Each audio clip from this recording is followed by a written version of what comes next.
when you don't have an anchor, you really can't say what you won't do.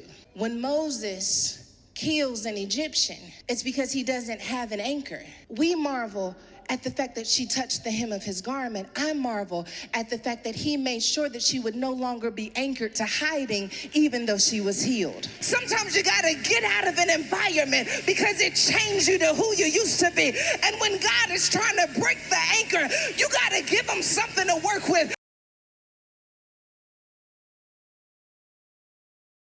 I read that one of the key characteristics that a news anchor should possess is adaptability. News anchors often have to think on their feet and adapt to breaking news situations. The ability to remain calm and composed under pressure is essential. This is not necessarily exclusive to just news anchors. In our lives, we have people who serve as anchors as well.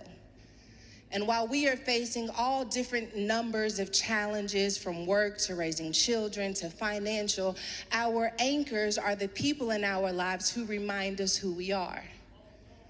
They're the people in our life who we can call no matter what's going on, and they ground us. They give us a sense of belonging. Just when we were about to go off on somebody, we called that one person. You know, have you ever, not you all because you're so saved, but if there is one person that you call because you like, let me call them, because if I don't call them, I'm going to go ahead and go slap off. Let me call my mama. I know y'all saved, some of y'all call Jesus. You like, listen, let me get on the phone with somebody, because if I don't get to my anchor, I may forget who I am. It's so easy to be assaulted by what someone did. But when you look at the tools that they were working with, you recognize that expecting a different outcome from them was actually a little unfair, because they really didn't have much to work with in the first place. If you think about the moments in your own life where you did something that felt out of character, it was because you were going through a season in your life where you were not connected to an anchor. I didn't have an anchor. I couldn't find it in my parents. I couldn't find it in my friends. There was nothing grounding me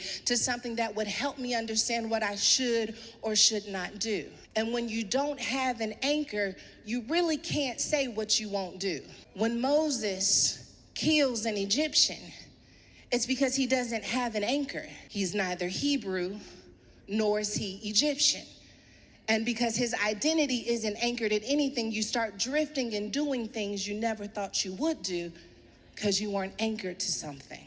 I don't know what's more challenging though, the seasons where we don't have an anchor, or the seasons when we're anchored to the wrong things. But the true problem with trauma is that it anchors you to an existence that doesn't necessarily align with your present, but because you are anchored to what happened in that moment, you cannot even see yourself properly.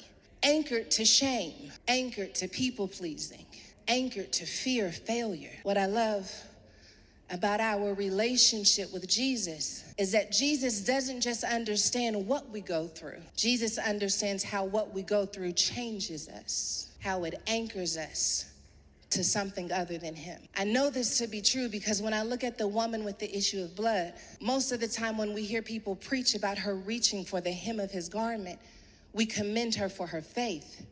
And we take a lesson from her faith, and it is your faith that made you well. But what I see in this story is that even though she was healed, the woman went back into hiding. She touched the hem of his garment, but then she went back into hiding, so she was healed but still hiding. Part of the reason why she was hiding is because a woman with her condition was supposed to be in the background. She wasn't supposed to be out and about. She should have been staying in the house. The mere fact that she was even outside of the house was a sign that she was so desperate for her healing that she was willing to break some of the rules of that time in order to get what she needed access to. But then when she had the healing, she didn't let the healing change the way that she was functioning, because she was still anchored to the actions of someone who was in a disease, even though she was healed. I wish I could say that better. I'm healed, but I'm still anchored to the neighborhood. I'm not in the neighborhood, but I'm still anchored to the mentality of the neighborhood. I'm not in the relationship, but I'm still anchored to the mentality that was produced in the relationship. Sometimes we catch the wrong anchors. And what I love about the text is that Jesus could have just let the woman be healed and gone about her business, but he searched. He stopped what he was doing to search for her. Who touched me? Who touched me? She should have just came out in hiding, but the scripture says that when she could not be hidden, she came out and she fell to the ground. We marvel at the fact that she touched the hem of his garment. I marvel at the fact that he made sure that she would no longer be anchored to hiding, even though she was healed. The woman caught in the act of adultery, thrown at the feet of Jesus, surrounded by those who wanted to stone her. And when Jesus says, he without sin cast the first stone, and they scatter and move out of the way, she should have been out of the situation, but he goes a step further and he asked the woman caught in the act of adultery,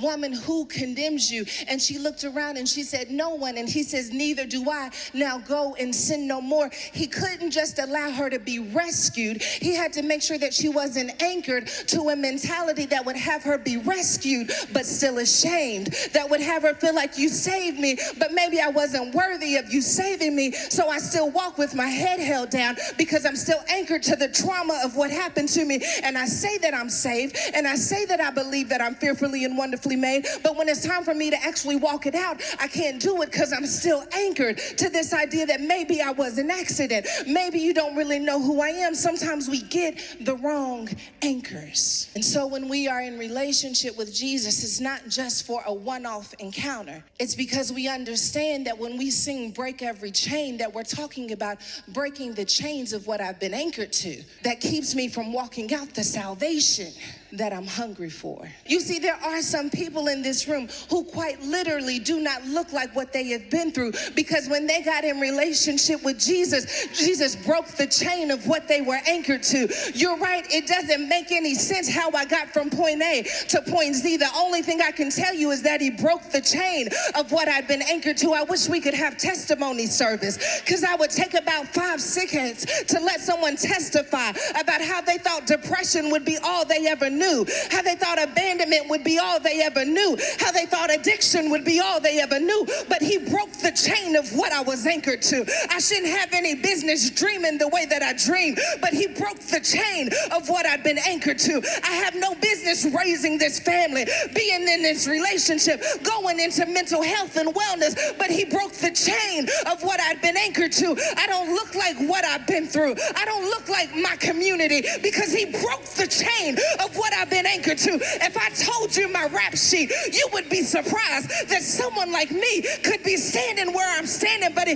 broke the chain of what I've been anchored to. I want to take about 5 seconds and thank God for being a chain breaking God, for being a way making God, for being the type of God who understands that you may have been bound, but you don't have to stay tied up any longer. Sometimes you got to get out of an environment because it changed you to who you used to be.